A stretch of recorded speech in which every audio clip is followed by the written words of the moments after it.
Can you afford to refinish your hardwood floors?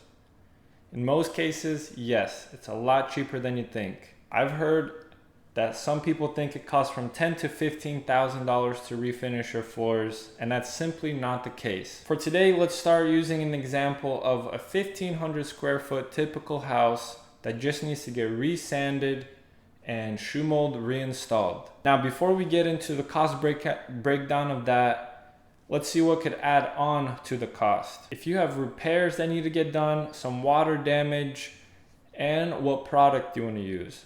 In terms, oil-based polyurethane or water-based polyurethane. Those are the three key components that would bring the price up just a little bit. But in most cases, 90% of people just have a simple resand job.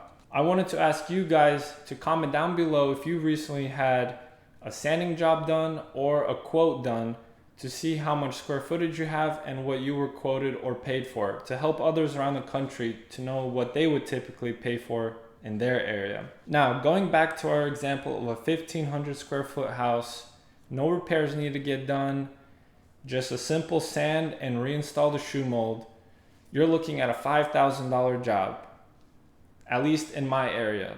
I'm in North Carolina on the East Coast, and that's typically the average cost for something like this. This includes all products that are oil-based, and if you want to go water-based, that's where I was telling you guys that the price could go up just a little bit from there. But typically 90% of homeowners opt for the oil-based products. So $5,000 is not cheap, but if you were planning to put LVP or some kind of laminate on top of your current hardwood floors, it's gonna come out to almost the same price. You might save $500 to $1,000, but hardwood floors are always a better look, a more solid material, and they give you a better return on investment if you decide to sell your house in the future. Now, if you guys have any questions about a cost breakdown, leave a comment below and I'll try my best to answer any questions. And if you don't know what oil-based versus water-based polyurethane looks like, I have two videos right here that can help you figure out what you need.